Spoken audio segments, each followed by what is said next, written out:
It's a new rise. Somebody lift those hands and say, it's a new rise. I need you to speak it over your own life tonight. It's a new rise. It's a new rise. Hello, hello, hello, and welcome to Propel Deep Dive Global. I'm Megan DiMartino, and I am thrilled to have you here. I think I see a radiant light on the side of my head. I hope you can see me. I am here in my home, and I'm so thrilled to have my guests who are global. Greg Becker, who is the U.S., and he'll share his real title, but he is in alignment with Richard Bruce from Asigna Children's, I'm going to read it correctly, Asigna Children's Charity in Uganda. And so, as I said, this is truly Propel Deep Dive Global. I started this 4 years ago when I started during the pandemic, what I called Unique Leaders, live and podcast. And we did that for 2+ years. And then we segued into the Propel program, Propel Your Business and Life Activation Program, and Propel Community. And so I'm here to guide and lead and be the leader of the pack of the Propel community.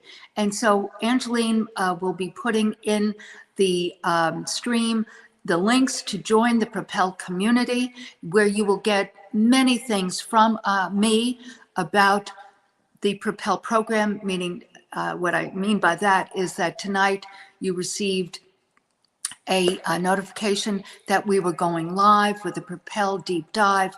Every day you get a text from me of just a nugget of inspiration and encouragement, a weekly newsletter that I call Motivation Mindset, so many things. And then we're doing next week a 1-day challenge with leaders and legends. And it's going to be so amazingly rich to help you empower your life and expand your life. So you'll learn about all of that if you're part of the Propel community. But why I say global, because I just launched a Propel Deep Dive Local. I live in the Austin, Texas market. I specifically in Georgetown, Texas, and I came here 20 years ago, and I was part of the renaissance of this area. So I decided that it was time to highlight the leaders and legends of this area, to give them a platform to share what they have done to create this renaissance of the local Austin market, and specifically Georgetown. So then I said, okay, what differentiates? And God has such an amazing creative way about him. And I got this nugget of global. And so I said, you know what, how about that? And I asked Angeline and Elizabeth, my team, and they said, yeah, that's very, very good. So because I do have visions of having, and I have over the years, had people from all over the world join us. So lo and behold, my first guest is from Uganda, Africa. Oh my goodness. So without further ado, I'd like to introduce to you folks my guest for this evening, Richard, and who is in Uganda, and Greg, who is in Louisiana, I believe. And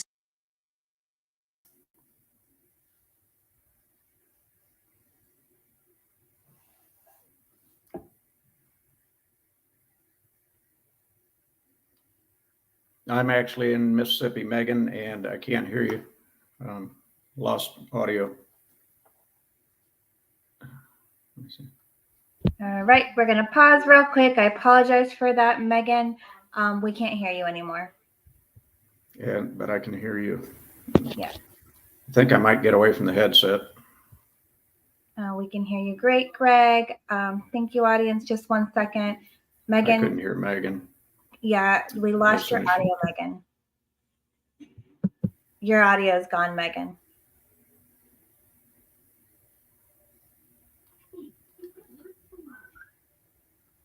Megan, your audio is gone. Can you hear us? Megan, we lost your. Okay. I was able to hear her just fine until I know she was speaking just introduced. fine. Everyone, just give us just a few minutes as we have some technical difficulties. I'm Angeline Moore. I'm the Virtual Director of Systems Operations. I kind of handle the back end of everything at the Propel Deep Dive. I just want to say hello. Welcome, Richard. Welcome, Greg, while we wait for Megan Thank to you. Glad to come. be here. Thank you. So excited to talk to you guys in your movement. She's going to pop out and pop back in. We are live on all the areas of social media right now. I'm in Clubhouse streaming to the audience there. So I want to say hello real quick to our people in Clubhouse. Talima, Carol, Allison, Ebony, Nadia, Candy, Alan, George, Jamufa, Amanda. You all are very familiar with the Breakfast with Champions person. Richard here he comes on with Glenn Lundy and his special and talks about his movement to help the kids over in Uganda. So this is a continuation. And on Megan's Propel Deep Dive, we also are on Instagram, YouTube, LinkedIn, Facebook, all the groups. So hello, everyone. Megan, are you back? I'm back. Oh, yeah. Yeah, I was saying hi to everyone. So back to you, Meg. Angeline, did you hear me in my intro? Yeah, your intro was fine Yes. until I brought on Greg and Richard, and then we lost you. Knocked me out. Okay, well, welcome, gentlemen, to the Propel Deep Dive Global. I'm so thrilled to have you here. I'm seeing that light there, so let's see if I can move that. But anyhow, welcome.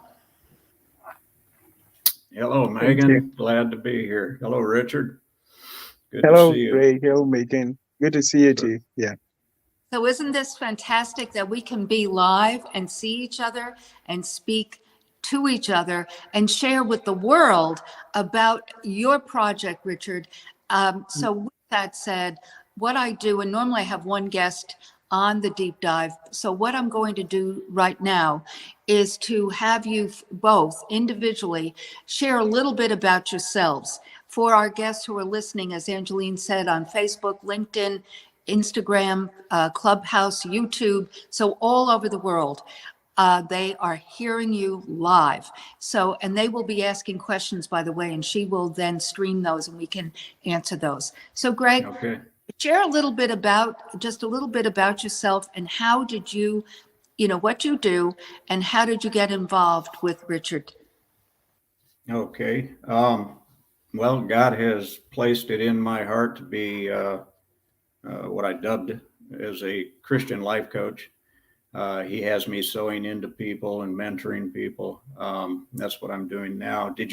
Where did you want me to start? Did you want to start from when I was born, or are we gonna Go back that far, but because we have a guest the two of you, I'd like to focus. I'll ask you other questions, but basically you are a Christian life coach, and did you have a career corporate job, or did you do other things that led you to that current assignment from the Lord, to what you're doing? Yeah, no, that's not what led me to it. Actually, I ended up having some challenges and I had to leave. I'm an owner of a baked goods distributorship, and I've been doing that for about 20 years. I've studied some psychology, and then I had some challenges where I had to have some surgeries and rehab, primarily on my hands, as well as a couple others. And so it got me in a position where I wasn't busy like I had been before. And I started asking the Lord and connecting with him and seeing what his will and his plan was for me. And unbeknownst to me and unexpectedly, at the age of 64, I found that he wanted me to go back to school. So I'm currently pursuing an associate's degree in ministry, a bachelor's in Christian counseling, and I mentor some people now. We do that in different forms. I'm also ministering with my pastor in the prisons, one prison in particular. He's in another, and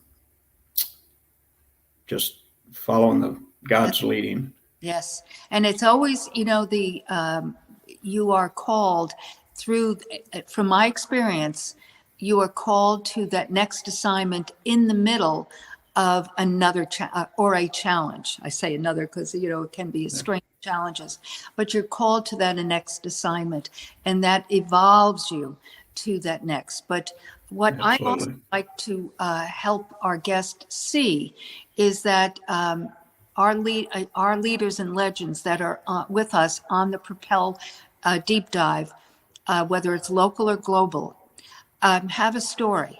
And you didn't just end up here. That experience of life and your business has led you to where you are.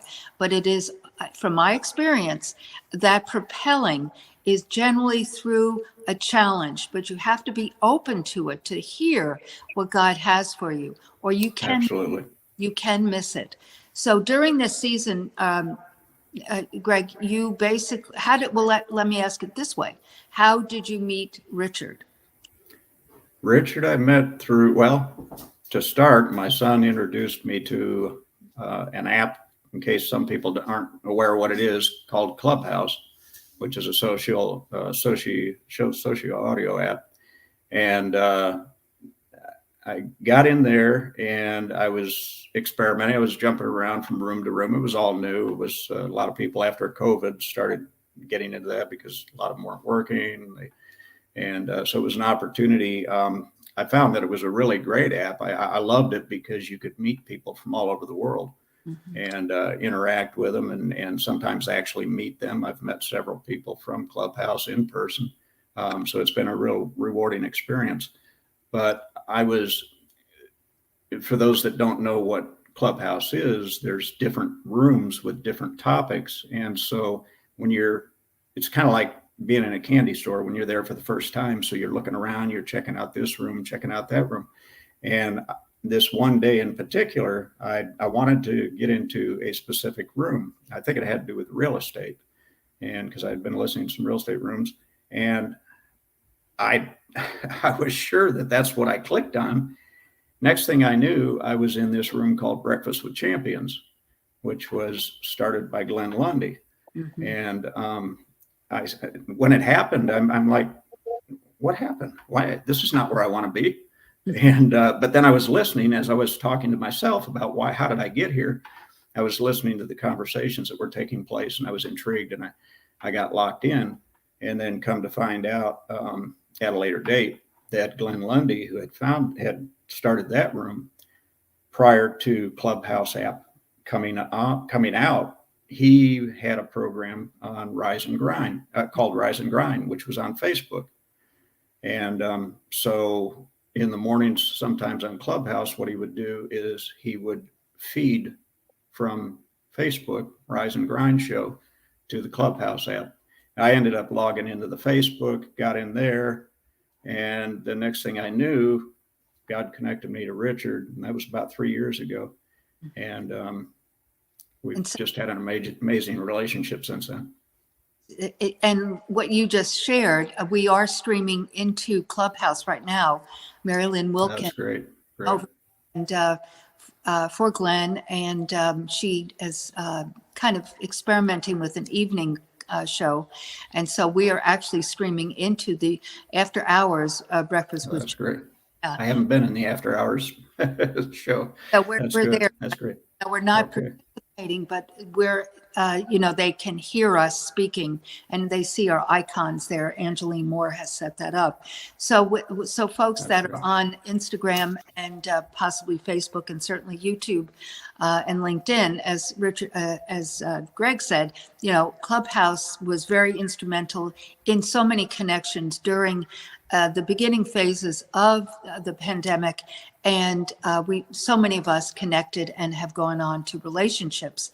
And so during that season, as Greg said, I've been, in real time in events with Glenn Lundy. I have met him, many occasions, and so I've been following him or on Rise and Grind since 2018, end of 18. So when Glenn said in January 21, hey, let's all go onto this Clubhouse. That's how, I got involved and was there as well. And so like as Greg said, Glenn has a heart of gold and a big heart of helping people, human trafficking to other situations that need education and having a light shown onto it. And so so now Richard, hello, and welcome Hello. to the United States. And this is 3 a.m. So, Yeah, very early for him. Yeah. so Richard, how did you meet Glenn? Um, thank you, Megan, for this wonderful opportunity to talk to the world. I'm so glad to be with my brother, Greg Becker. I respect him and I thank God for him. So, I met Glenn. You mean Glenn or Greg? No, he shared how he met you. So how did you first get introduced to Clubhouse, Breakfast with Champions, Rise and Grind? How did you meet Glenn Lundy? Oh, thank you. Thank you for that. I connected with Glenn Landy over social media, and I followed Rise and Grind, and I was a big follower. Listened to what he was saying, and everything that was shared. I used to like and share again and comment. And then I love the community. The people in were really positive. They were just really loving, and I love his community. So I tried to send him a couple of messages, but he was too busy, I think. But this one day, he replied to me. And then it was like, Richard, I have been seeing you, following me. You're a great guy. Keep on what you're doing. I love it. So when I read that message, I was really thrilled. I was really, really happy to get a reply from him. So that's when we started talking. And, I made him, and then I was talking to Scott Simons. He's also one great guy. And then Scott told Glenn that, maybe we should organize a Zoom call, and then we talk to Richard about his vision and what he's doing. So they organized a Zoom call, and then I remember on that Zoom call, I was having kids around me, and then I took them around the village, and they liked it, the two of them. So that's when we started connecting with them. Yeah. So let's go back to you, Richard. From like Greg shared, that we didn't go back to young Greg, but I want to go to young Richard, because I want to have our listeners, our guests, have a visual of you, I don't mean just seeing your face, but meaning that how did you live in Uganda, and how did all this start? But a little bit about you and being an orphan with your sister, Mary, as well. I don't hide this anymore. I used to hide it, but now I don't really hide it. I just want to tell the world about it because my dad is okay with it. Back then in 1999, when my dad got to know that he and my mama were HIV positive, back then we had no drugs, we had no treatment, there was no medical care for that. So they thought they were going to die soon. And then he thought of where he's going to leave his children, because there were many. I was around 11, but me and Mary were the youngest. So he thought we was going to die of HIV. So he sent us to an orphanage. Me and Mary, I was 5, Mary was 7. So we joined this orphanage where we spent almost 19 years. And it was really hard life for me and Mary, provided I was really young and we just had adjusting to live. We lived over 200 kids in the orphanage, and, with limited resources and stuff like that. So that's when my story started. I grew up, I came up, but I was trusting the Lord that, maybe this is my journey. This is where I have to go through all this to make sure that maybe God is just trying to make a big man out of me. So life in the orphanage was really hard for me. I can't lie to you. It was really hard, just having 1 meal in the day. Yeah. Oh. Going to school barefooted and coming back without having something to eat. You go look for the grass for the animals, and we were just like animals, I can say, trying to survive in the bushes, trying to look for fruits just to make sure that you have something in your stomach. And then by the time you come back late in the night, you've missed what to eat. Everyone is just starving, and it was really, really hard for me and Mary. It was really hard, but I thank God for Mary. Mary really cared for me, as she used to miss the meal just because she wanted to spare something for me to eat. And then that has really made my heart, has given me a big heart of sharing. I've learned how to share the small I have with the people around me. So it was really heartbreaking for me, but I thank God because he used that to shape me into what I am right now. the difficulties I got back then, they shaped me, or they are shaping me. Actually, they shaped me to what I am or what I became right now, to see that I can touch other lives, to see that I can impact other lives of children and other people in my communities and stuff like that. So I thank God for the orphanage, I can say, because if it wasn't the orphanage, I wouldn't be here. I wouldn't connect with a lot of other people out there, because it was really heartbreaking for me. But I thank God for that. So how old are you now? I'm 29. I'm 29. I'll be making 30 in October, I'm sure. I was born in 1995. Yeah. Okay.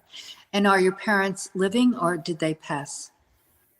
I thank God. My dad was a drunkard, and he had a lot of women. And in 2001, he accepted Christ as his savior, so he became a born again, and his life was transformed.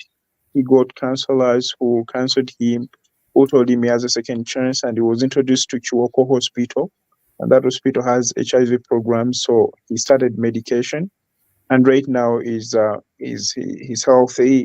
He's back to God. His life is transformed, and he has made good friends around him. He's living a positive life right now.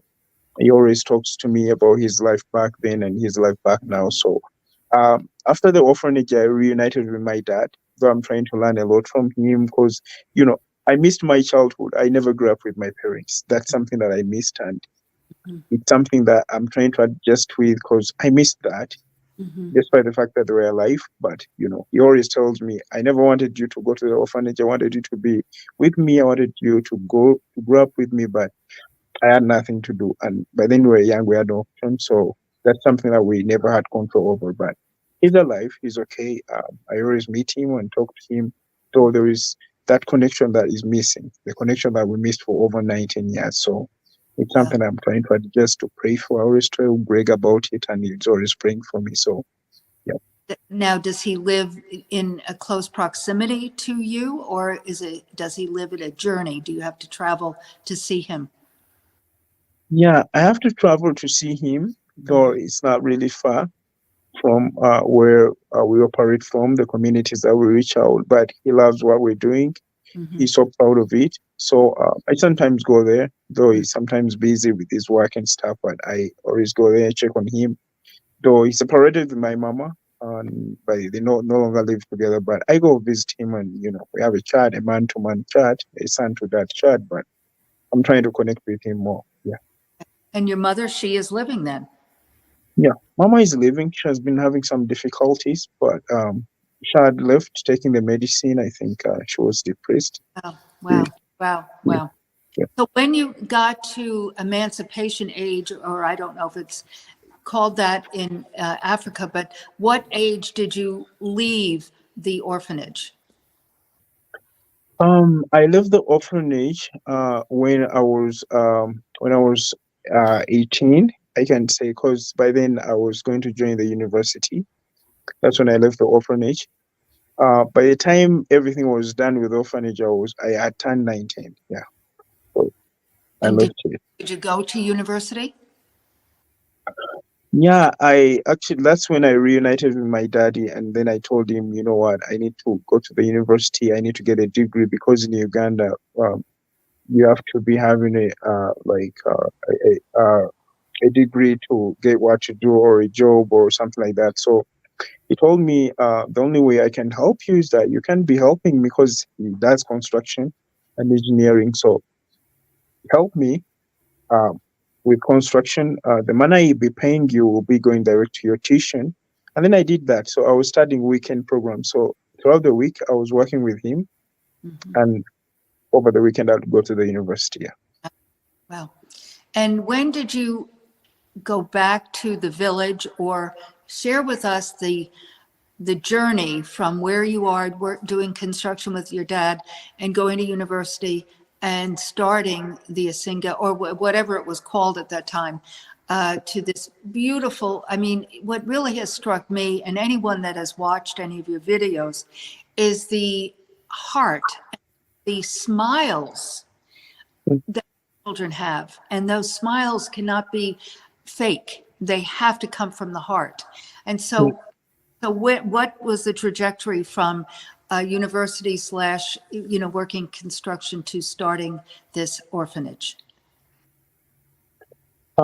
Yes, that's a good question. I like it. So after the university, I talked to Mary. I was talking to her earlier back. I told her, you know what?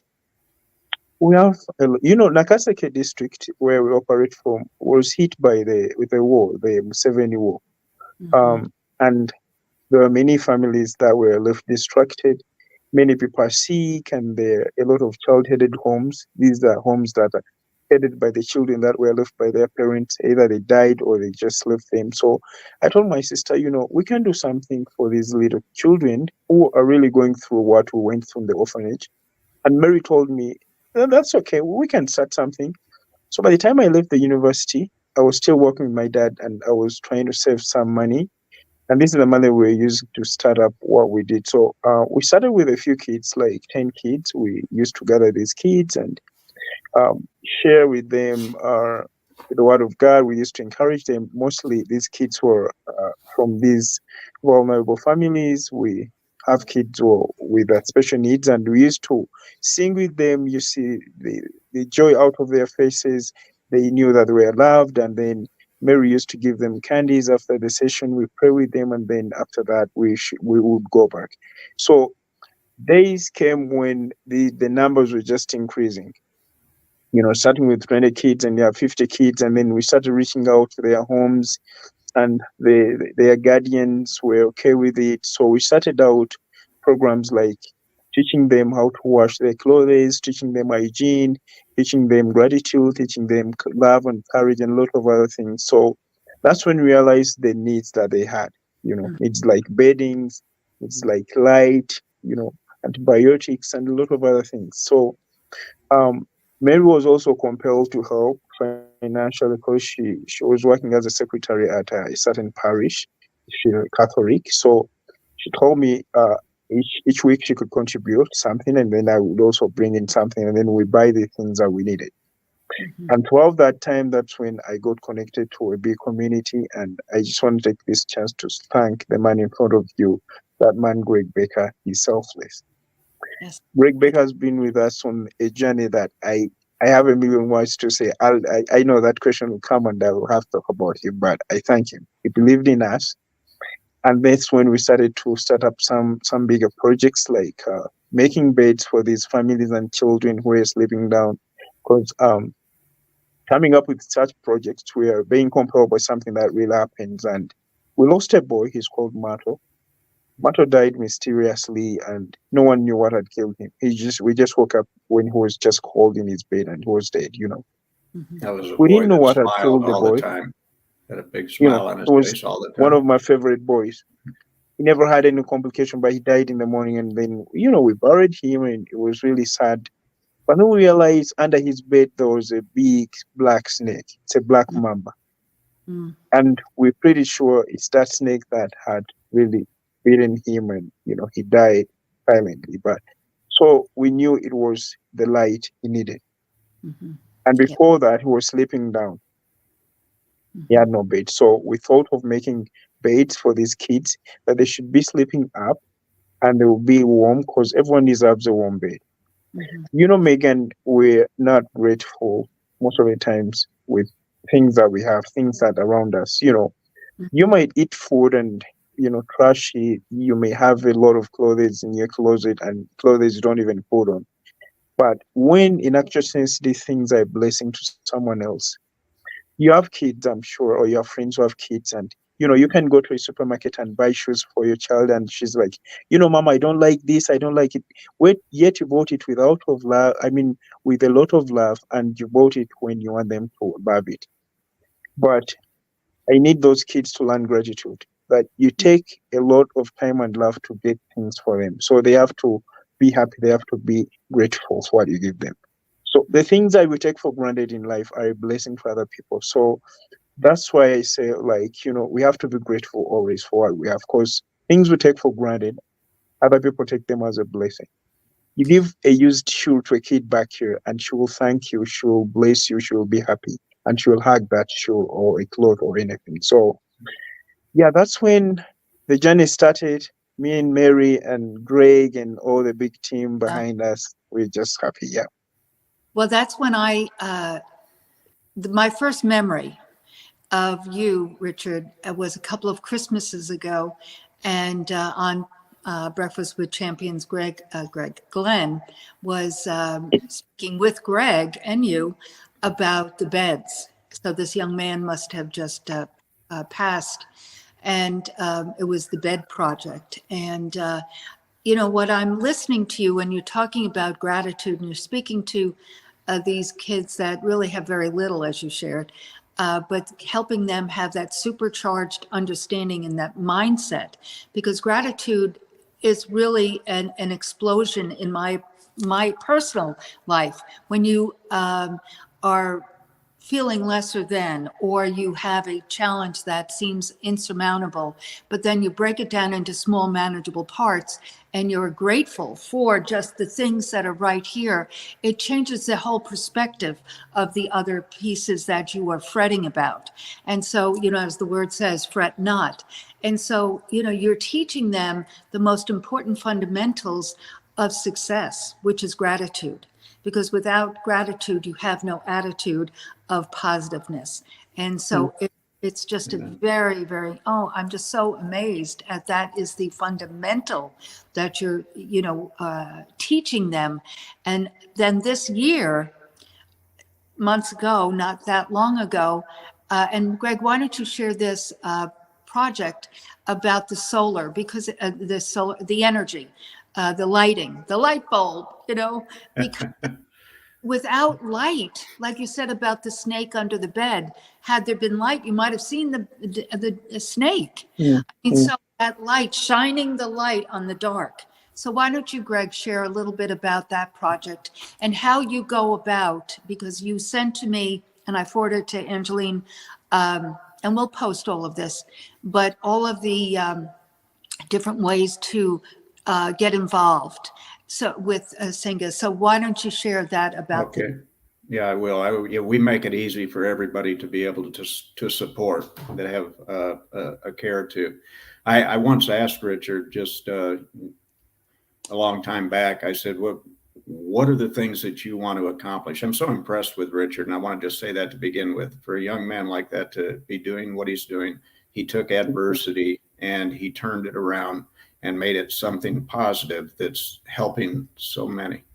And so we kind of went through a list. I said, what are the things that you're hoping to accomplish with these children? What are the things that you see in the future that you want to do? Beds, lighting, schooling, and roads, and all different things came from that. And then I figured, well, let's start tackling one project at a time and see that all these things take place. The beds actually took place before the lights, and that was so heartwarming and such a great thing, because I had already seen the conditions that these kids were living in on the ground, and some of them were on worn out thin mattresses on the ground and blankets, and just so to get them in those handmade beds was just awesome. But then electricity, they live without electricity. They have to start their days later. They have to finish early.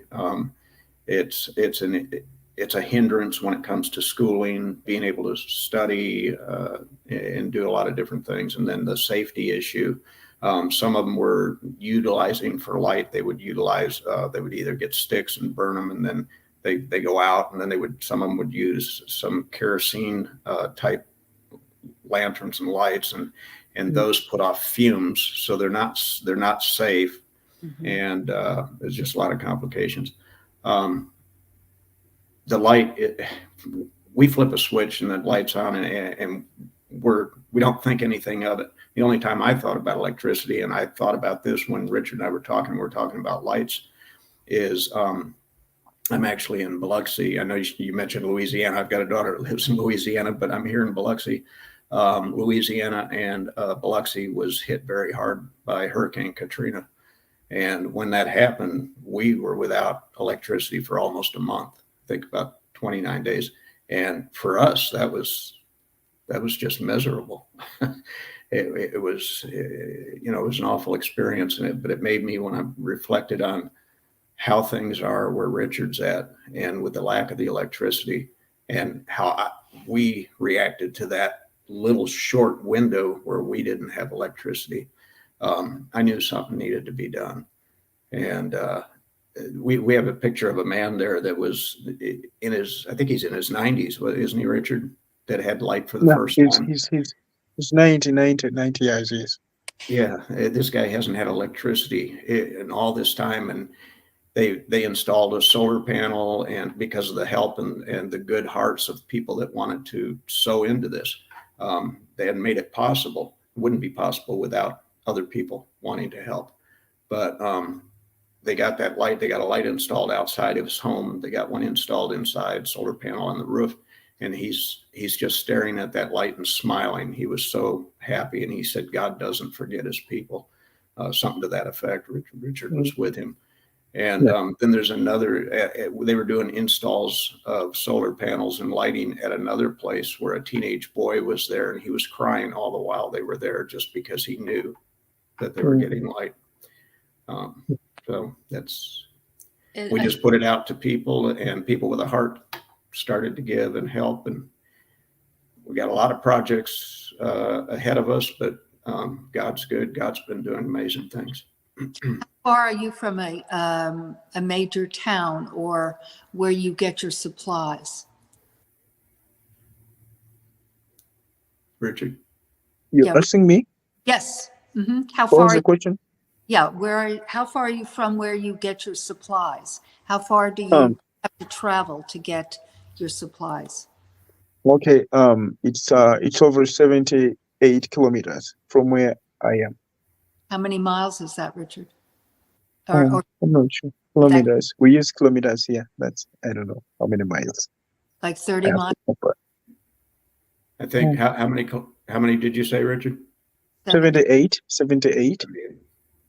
Okay. Yeah. Cause I think I think it's less than 20, it's around 20 or something. Pretty far. I mean, but it's a distance. Yeah. Yeah. I mean, I have a hard time doing a 3-mile run. Right. 20 miles, I mean, that's not around the corner. The reason I asked that, Richard, is because recently Greg was sharing about the need for a kind of a tractor, Jeepish, conveyance vehicle to pick supplies and move supplies and do things. So that is what, I was thinking about it, how, the beds were so very foundational, so to speak, in one's life, because if you don't get sleep, you cannot really live properly, health-wise. And then the light creates so many things, even water. I'm sure that water has been easier to access with power, so to speak. But then I was thinking, when Greg was showing about the need of this conveyance, I was thinking about, gosh, I mean, you see pictures of women with baskets on their heads, walking miles and miles and miles just to go to, let's say, wash their clothing or, get supplies. And what a difference a motorized of some sort, I guess you have to get gasoline, but the point is that is that conveyance. So is that one of the next projects, is to get that conveyance vehicle, or whatever you would call it? Either guys share That's that. actually, that's a minor project. That one, I know that we'll have that, I'm sure, in a reasonably short time. That'll help a lot with transporting supplies. Because they're having to reconstruct things and what have you, and they have to get supplies to people, so they can put a lot of bags of supplies. That'll hold a lot of weight. The one vehicle that we're looking at, it's because it's not too expensive, so it's money well spent. They can put a good sized load. They can stack up on it. They can use that for bricks and supplies, and they do a lot of their income is generated over there from agriculture. And so the vegetables and getting produce to where it can be sold, they can utilize a vehicle for that. Property and water right now are the main things, the major things that we're looking towards. And we have plans for a solar water well that Richard could tell you more about. There's a company that will drill for us. It would be better if we can have our own property, and we've had some funding towards that now. So we're looking at, Richard could tell you more about that. We're looking at a little over 4 acres of property there where they'll actually own the property. So not only will the water well be able to go there, but they will also be able to use, because there will be enough acreage there, they'll be able to use some of that for income producing agriculture. So there's a lot of things that plays into that. And then the solar water well that we have in mind to do that is it's going to produce enough water for 100 households to be able to fill 5 large jerry cans full of water daily. So those are the significant. So therefore, what you're saying is that this is going to be a income producing business that you ultimately can build and maintain, and then help others, but also being a financial business. Is that what you're saying? Absolutely. Meaning, yes. Wow. Absolutely. Wow. Actually, even the vehicles, another thing that Rich and I were going to talk about, I was going to talk to him more about it, is those vehicles that we're looking at. We're just looking at getting one right now, but that'll suffice for their needs right there, just to get supplies moved around and things like that. But there is another, if more of those vehicles are purchased, there's an opportunity to make income from those vehicles, because a lot of people there, what they pay for transportation, because a lot of people don't own their own vehicles. They have to pay for service. They either go on motorbikes, or this would be something where they could transport and actually charge a fee. Wow. An Uber type of Yes. Yeah, a little different, but yeah. But basically conveyance. Wow, that is so awesome. You know, I'm listening to all of this. We could talk till tomorrow about this, because I have such a heart for this, and I will be there someday, Richard, I promise. I promise myself, really, more than anything. But this is Holy Week. This is the week that, Sunday was Palm Sunday, and Jesus came into Jerusalem, and the people lauded him as king. And he knew what was going to happen, because he was committed to saving us, so to speak, to being used as that sacrificial lamb. And with that said, then we know what happened as this week progressed. And so I'm sitting here listening to both of you, and I'm thinking about the children, but I'm thinking about you, Richard, and Mary, and other thousands of children, across, not only in Africa, but around the world, that live in those conditions. And so, we know, like you spoke about gratitude a bit ago, and that is such and Jesus spoke about gratitude all the time, grateful for the little things, because if you're not grateful for the little things, you cannot be a steward of bigger things. But here is Holy Week. And what does, just speak a minute about, Richard, about your faith, where it came from during that life. Like you said, you kept saying, but God had a plan. You lived in a very difficult fashion, very, very difficult, but you had hope. You had that hope. Where did that come from? And then how are you conveying that hope to the kids? Thank you, Megan, for that question. Well, I want to talk about something small in the Bible, in Jeremiah 29:11, where it says, the Lord has good plans for us, plans to prosper, not to harm us. When I'm talking to these children, I always tell them, like, you know what, I went through this. I'm not trying to manipulate you. I'm not trying to lie to you. I'm not trying to say all this just because I want to make you feel good, but it's what I went through. I have a lot of pictures that I show them when I was still back in the orphanage, when I was still having these torn shirts, when I was just barefooted. Because I remember I had one blue t-shirt and then one red pajama or red panty. So I had 3 clothes. for over 6 years. That's when they had to give us new clothes.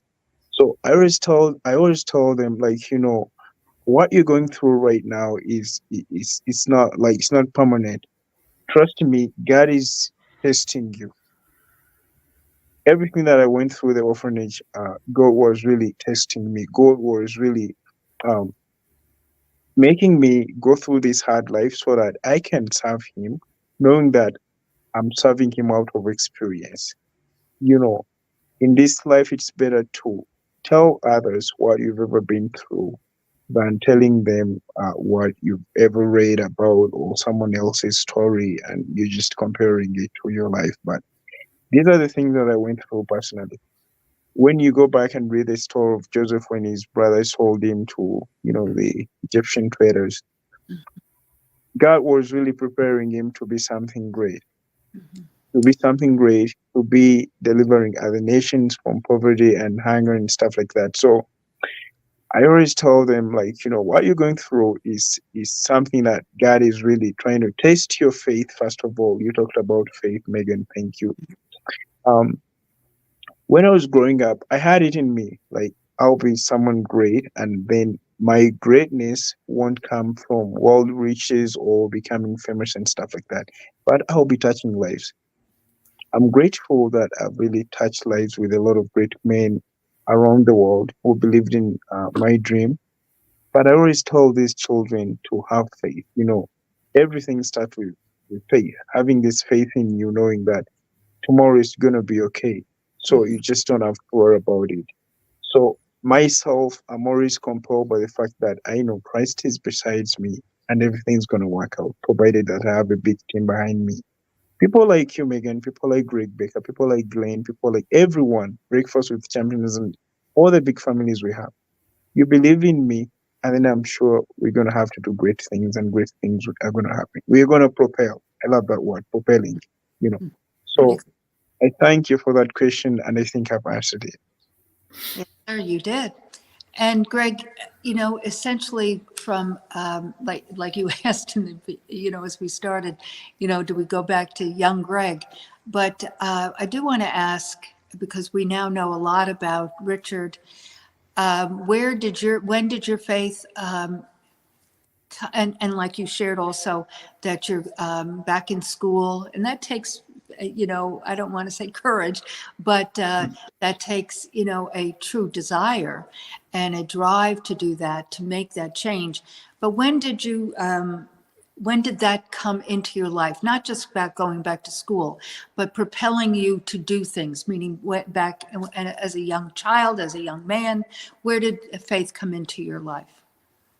Well, first off, when the Spirit put into when the Holy Spirit put it in me that I was to go back to school, there was a little bit of apprehension there. I said, I'm thinking, like, really? I'm 64 now. So, but I didn't actually, when I look back at my life now, I see where there were so many moments where it was like God was reaching out and trying to get a hold of me. And I didn't actually get saved or commit myself to a Lord and Savior until I was 50. And I did that on my knees beside my bed. And that was after a sermon from my pastor, who's been pastoring me for about 13 years now. He gave a sermon, called people to the altar. I didn't go to the altar at the time, but I felt the Spirit pulling at me. But he had made a statement about how we don't know how long we're going to be here. And he said, what if your heart stopped beating today? Are you right with God? Would you go to heaven? And that just kept weighing on my mind all that day. And it was that evening I got down on my knees beside my bed. And then when I look back, there was, like I say, well, first of all, when I was, just real quick, when I was born, my parents had moved from New York to California, and then I was born. I've got a brother and a sister. They're a couple of years apart, but there's a big gap between the three of us. It was like 12 years between me and my brother, and my sister's passed. And the reason for that is because my mother tried to have another child and she had a miscarriage. Years later, she tried to have another child and had a miscarriage.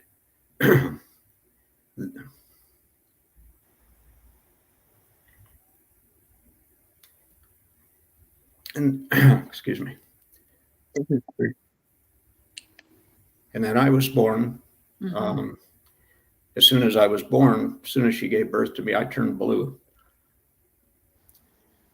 And they had to, apparently my blood was not compatible with my mom's, so they had to do a complete transfusion. They couldn't take me home. I had to stay there. I was in like a oven, looked like, I remember a picture of it in my baby book. It's called an incubator. I was considered what they say called blue baby. But anyway, God pulled me through that. There were several times where God seemed like he was in the picture. All of a sudden, one time as an adolescent, I was in a house with some other kids. I don't even know how we got there. I don't remember now and why we were there, but the lady was giving like a Christian life group, but she was giving it to children. And I was in there amongst that. And then I was away from that. And then there was a time when I was walking through the playground of our school on the weekend with a friend of mine, and we had a bag of marshmallows. And it was a 2-story school building, and there was a classroom door was open. And for whatever reason, I threw a marshmallow up in through the open door. And apparently there was a teacher in there. School was out. It was on the weekend, but maybe grading papers. I don't know. He came out of the classroom and called down to us. Well, my friend took off running, and I don't know why I didn't. But he asked me to come up there. And so I went up the stairs. I went up, and he was a Christian man, and he had me give my heart to the Lord then, but I didn't know what I was doing. That's why I say the only time I really got saved and turned my life over was when I was 50. But he had me recite the sinner's prayer and accept Christ. But I walked away not really knowing what just happened and what I had done. But I look back at these moments now, and but yes. Now God is a very, very integral part of my life. I have a very strong relationship with the Holy Spirit.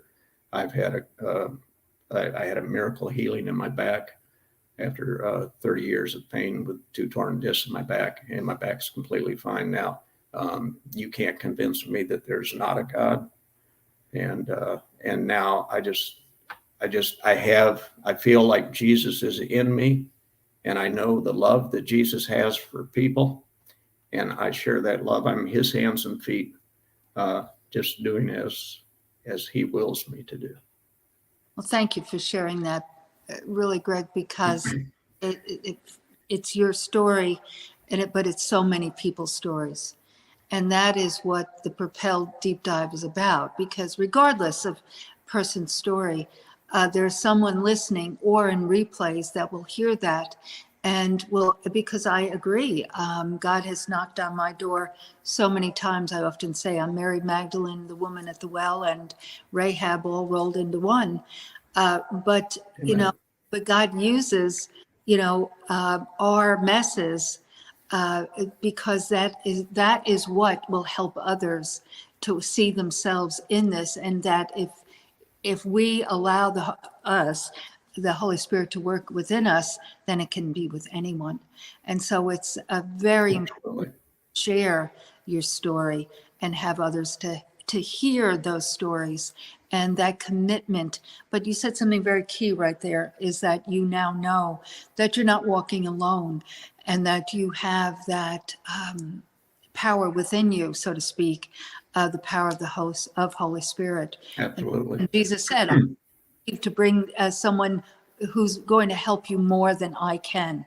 And that, it's like, wow, to have God really know that. I mean, not that he didn't know it, but meaning to share that and leave in the way he did, but also to show so compelling how he rose again, you know, on Easter, so to speak, we call it West Easter. But so, you know, as before, you know, as I said, we can go on, and I'm looking at the time, and we can go on. There's no time element really. But what I do want to do is, number one, I'm sure Angeline is streaming. I wear glasses, so I can't see. Yeah. But I'm sure she's streaming all of the ways to donate for the kids in Africa.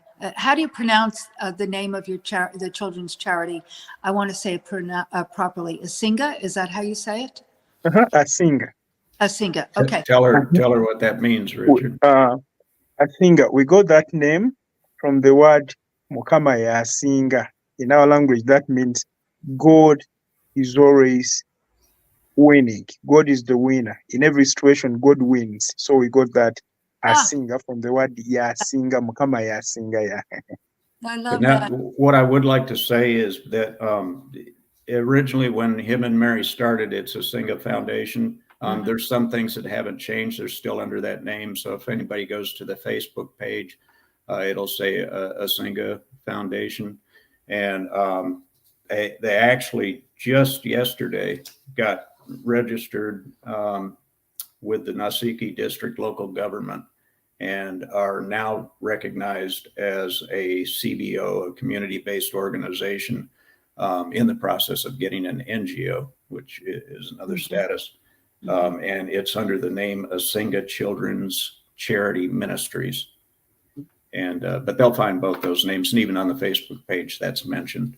Great. And then, you know, as we have this replay, we'll make sure that all of that is in there. Angeline will make sure that is so. So I always ask my guest before we close, and there's two gentlemen here, and I'm thrilled to have both of you with me, but I'm going to ask you, Richard, to answer this because I want our guests to hear. Greg, you know, I mean, everyone has, I don't want to put words in anyone's mouth, but the question I have, and I ask everyone, so you can go back to all the replays, and this question is, and I asked this back in the Unique Leaders Live as well. What is your passion and what is your purpose? My passion right now, my passion has always been seeing other people happy because of other people. My big passion. Seeing other people because of other people.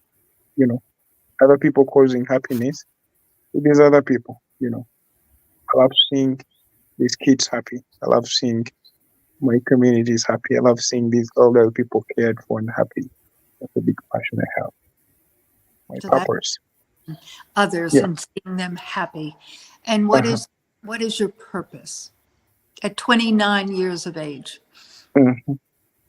My purpose is actually right now. My purpose is transforming these lives and coming up with the next generation of God-fearing men and women who will not run away from their families or responsibilities, but who will trust the Lord to make sure that they face these challenges.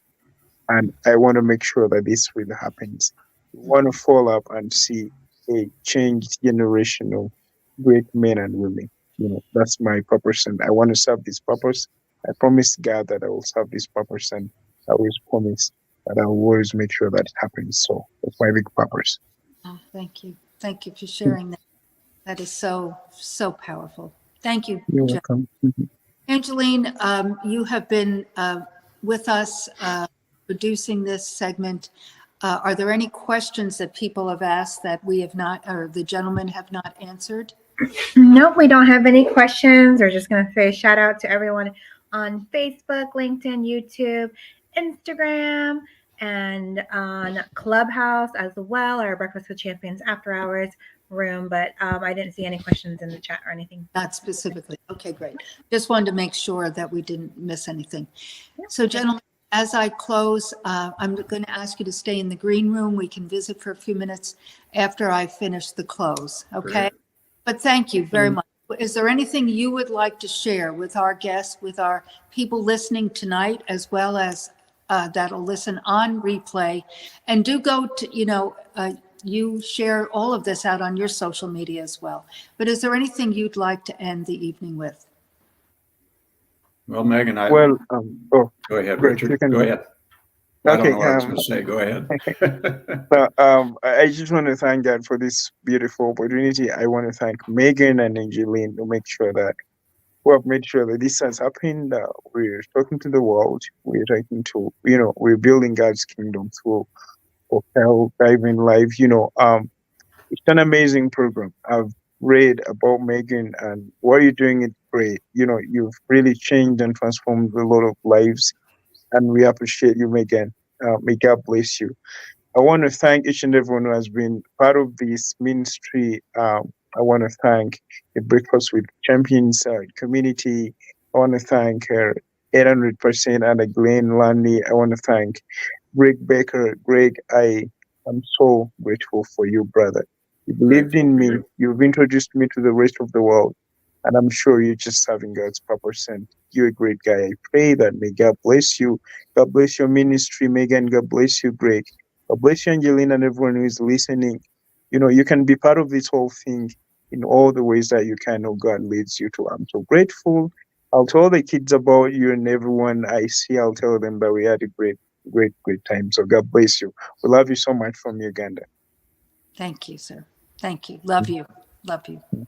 Yeah, Megan, I was just going to say that it was an honor to be a guest here tonight. It was such a heartwarming time to come together, the three of us, and be able to talk like this. I wasn't sure, how the conversation was going to go, what all was going to take place, but I'm glad to have been able to be a part of this.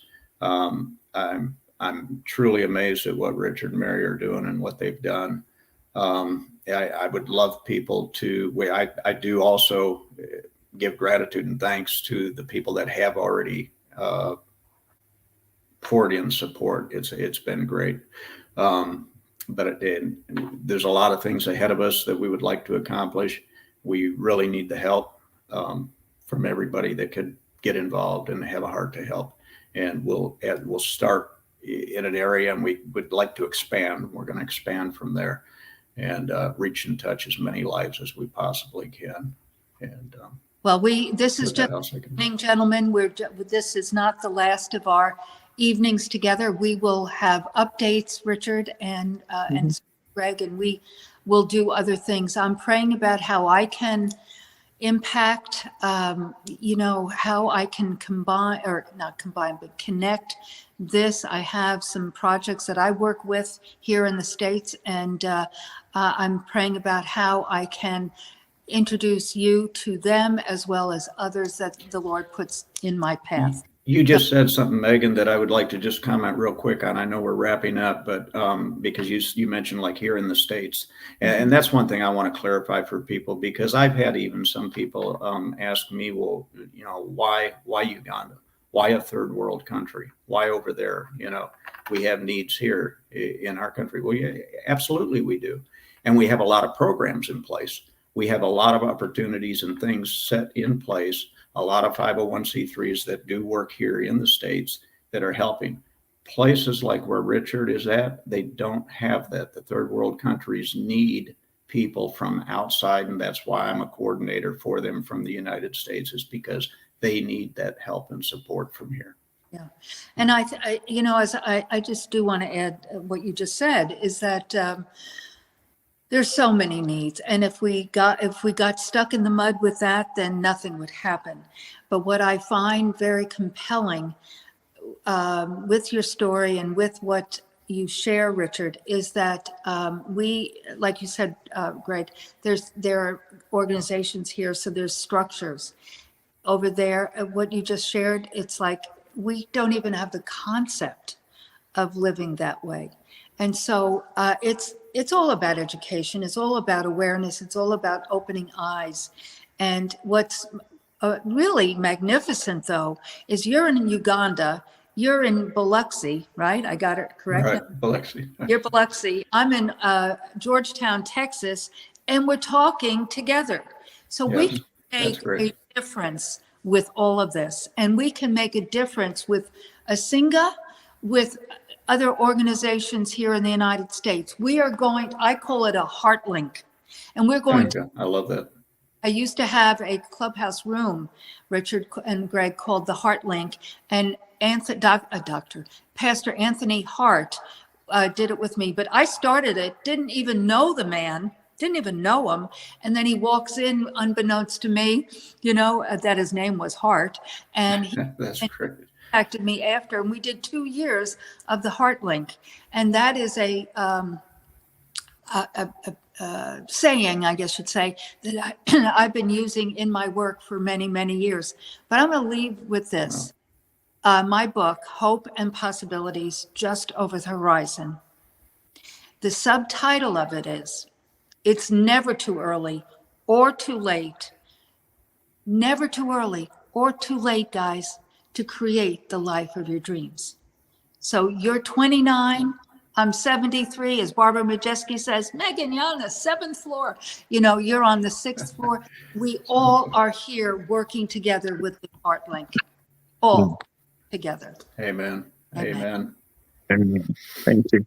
Thank you. So I'll see You're you so welcome. in a few minutes, okay? Thank you, Okay. guys. Okay. Be blessed. Wow, what an evening. I had another guest set up, and she had to change it to latter date in April, I guess it is. And I was praying and saying, Lord, who do you want me to have as my guest? And I had just had a conversation with Greg Becker, and unrelated to specifically this. And then I was praying, and I asked, ask, seek, knock, and I heard Richard, Greg. I was like, oh, okay. And as I shared earlier about adding the word global to Propel Deep Dive, I mean, God has a plan. As Richard said, Jeremiah 29:11, God has a plan for us, all of us. And that is what is in my heart about the Propel Deep Dive, the Propel community. Go to YouTube. Go to YouTube and subscribe to Megan DiMartino and the Propel page.